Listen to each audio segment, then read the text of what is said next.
Hey folks, this is Aidalee with Dad's Gaming Addiction, and today I'll be talking about Hello Kitty Island Adventure. Okay, maybe not talking, more like gushing, because I just can't keep it professional right now. I absolutely adore this game. Already almost 300 hours in, and I just got this game not too long ago, and the characters are just so darn cute, and I'm absolutely obsessed with all the questing and the decorating. And the flower planting and my favorite character is Hello Kitty, but I can't even choose because they're all so precious and wholesome and fluffy and... Alright.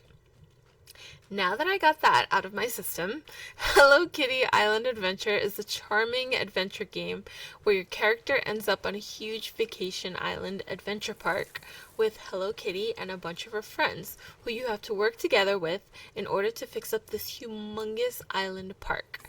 This island is separated into different biomes, and more will unlock as the game progresses. The gameplay loop is a bit repetitive in the sense of fetch quests and crafting certain items to gift your friends, and I think there are 19 total giftable characters, so you have to gift them 3 times a day, which means 19 times 3, carry the 2, 57 gifts. Anyways, yes, the way you progress is to keep questing and collecting and crafting to gift the characters, because each character level will reward you with either items, crafting plans, customization unlocks, but most importantly, story progression. And the more you progress, the more quests. The more quests, the more biomes. The more biomes, the more items to gather, and so on. During exploration, you'll come across challenges such as foot racing, puzzle rooms, and mini games that can reward you with furniture, items, or crafting plans for trophies. The puzzle rooms are completable only once. Well, you can complete them again and again, but you get the prize for it only once. Whereas the foot racing challenges can give you trophy crafting plans only once, but can give you infinite sparkles, which you can use to turn in for game tickets, and you turn in game tickets to play the mini games, which you can also play infinitely for various prizes that are shown on their respective prize board. I gotta say, this game packs such a punch, and I was not expecting that at all. I was expecting a more Animal Crossing vibe or a life sim with maybe some farming, but there's no inventory management and there's no survival. It literally feels like a collectible type of game with fetch quests and some puzzles sprinkled in, which I'm actually okay with. I love how casual and relaxing this is. This game tickles my achievement hunter bone because of the massive amount of items to collect. And as you progress, the collecting does become easier because as you level up your friends, you can eventually ask one to accompany you throughout. And each friend will give you a buff, or 2, depending on where your friend level is at with them. It could be running faster, swimming faster, jumping higher, climbing quicker, or if you're pretty decently far in the game, there's a certain character that will have a chance of duplicating items you pick up, and so on. Side note, having a companion also helps with the challenges I previously mentioned as well. And another little fun fact, once you get everyone to best friend status, you can equip up to 2 companions. I should probably mention you can't gift anyone just anything. There are certain values that gifts have that are better to gift to characters early on. 3 heart items, unless they are easy to make, should probably be saved until after you reach max level with someone so that they can gift you their big box for a chance of collecting their character hat. Collecting also becomes easier once you have visitors on the island because they will gift you their respective item once a day whenever they come to visit. Now, these aren't random tourists that come in and out. These are friends and families of the characters you're befriending, such as Hello Kitty's mom and dad or her grandparents. In order to have visitors on the island, you need to unlock the cabins using limited strawberry crates that are around the island and then decorate the room according to their requirements. You can add their liked items up to 5 hearts for more of a chance of them showing up, and once they do show up, they'll gift you an item and more than likely have a daily quest for you. Every quest you complete for them will add a star, and once you reach 5 stars with the visitor, you have the option of allowing them to move in as a permanent resident. And what's nice is that you can totally strip their room to get your precious furniture or items back. You can even swap their room to another cabin if you want. And to get more strawberry crates, you have to complete daily or weekly quests. Now, this is where the negatives of the game start coming in.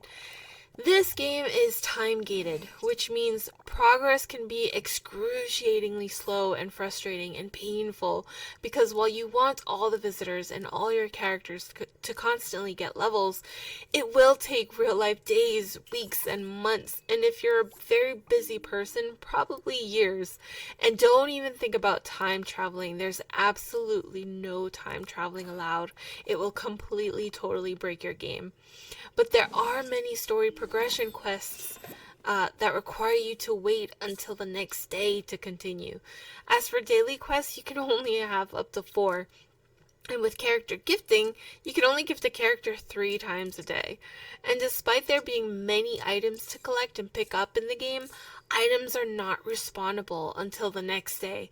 And a lot of the really important ones are not in abundance at all. For example, this is just for visual reference. I have 951 fizzy ore, 87 rubber, and 6 pineapple. The ratios are at the very least a little off.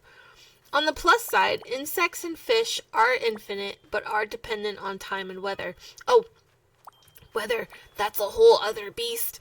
That requires story progression in itself, and there are 4 different weather types that will give you their respective currency, such as raindrops, star drops, steam drops, and snowdrops, which you can use to spend in a couple shops. But back to what I was saying earlier, even the multiplayer is very limited in its questing. There's a whole co-op multiplayer friend level all the way up to 50, but you can only do about 3 or 4 weekly quests with your buddy, and the wait every week is absolutely painful, especially when the quests can be belted out super quickly, super fast. At least there are events to keep things fresh. Unfortunately, they are limited, but yearly, so they can be repeated, I believe. Then there's the dreaded camera angle. There is no camera movement. You cannot pan. Everything is in a fixed camera view. The only way to see if something is behind a tree is by moving it a bit, or by moving yourself a bit so that the fixed camera can slowly be angled when following you, or taking out your own photo camera and moving the angle that way. It's just very awkward overall and can be very dizzying when moving to and from places. All in all, though, the game is incredibly wonderful, and one of my favorite features is teleportation. You can teleport to a teleporter from anywhere on the map, thankfully. The last thing I'll touch up on before ending this video is flowers, which are a thing about mid to late game, I think. The flower mechanic in this game is absolutely phenomenal and surprisingly fairly complex. The amount of flowers you can grow and collect are insanely mind-boggling. I'm talking about thousands. Thousands of different combinations. There are default flowers that you start off with, and you have to mix them by crossbreeding in order to get different colors and patterns. Hello?